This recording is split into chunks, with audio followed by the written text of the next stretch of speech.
அப்பா அம்மாவும் வந்து கடலை நடுக்கடலை பயணம் செஞ்சுட்டு வராங்க. தங்க அந்த கதையோட பேர் சொல்லுங்க. வனமாடு முதல் சாகுல அப்பா அம்மாவும் கடலை பயணம் செஞ்சுட்டு போறாங்க. அப்ப திடீர்னு நடுக்கடலை ஒரு மிருகம் வந்து முன்னாடி வந்து படகை கழிச்சாங்க. அதுக்கு சாகு எனக்கு ரொம்ப பக்கத்துல அவங்க எல்லாம் சாப்பிட போறேன் அப்படின்னு சொல்லிட்டு சாகு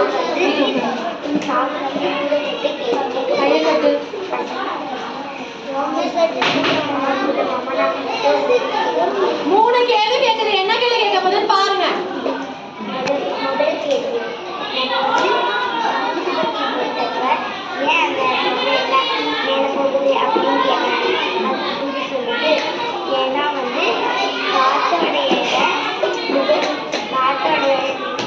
புகையோட குறையுது அப்படின்னு மூணு கரெக்டாக பதில் செய்யலாம். சரியா சரியாக கேட்கல இன்னொரு கேள்வி அப்படின்னு சொல்லி இன்னொரு கேள்வி கேட்கலாம்.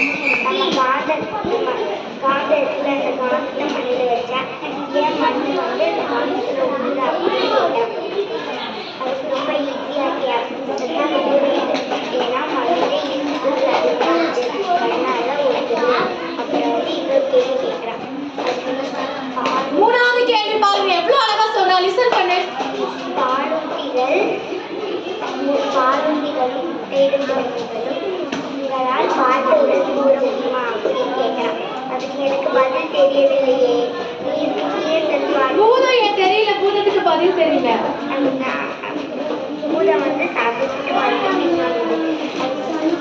தோத்து போயிட்டீங்க, நீங்க இப்ப என்ன சாப்பிடக்கூடாது, நான் வந்து ஜெயிச்சிட்டோம் அப்படின்னு சொல்லிட்டு பூதம் வந்து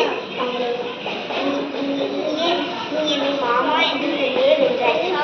நீயே நான் இந்த பாதையில் வரவில்லை, நீயே வென்றாய். சரி கணி, இப்ப அந்த பாலூட்டி விலங்கு என்ன கண்டுபிட்டே சாப்பிள் சொல்லுவாங்க. அதை சொல்லு கணி. எது பாலூட்டி எது முட்டையிடும் சொல்லிட்டு.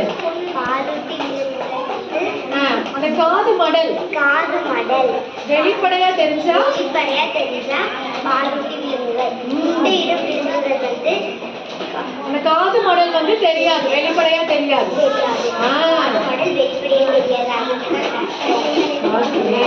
அந்த சாகுல அவன் குடும்பத்தை என்ன பண்ணிட்டா பூதம் சேர்ந்து. சரி, நாம எப்படி இருக்கணும் கண்ணு? நாமளும் அப்புறம் புத்திசாலி பிள்ளைங்களா இருக்கணும்.